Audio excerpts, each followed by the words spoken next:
Alrighty, I'm going to do a simulated power out test on my deep freezer and my refrigerator.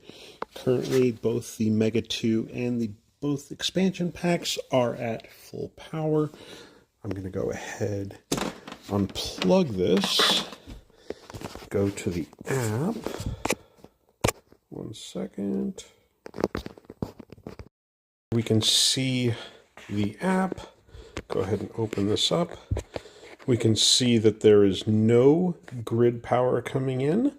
We are outputting 82 watts.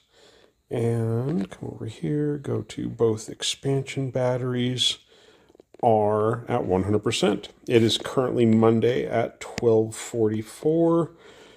I will check back after work.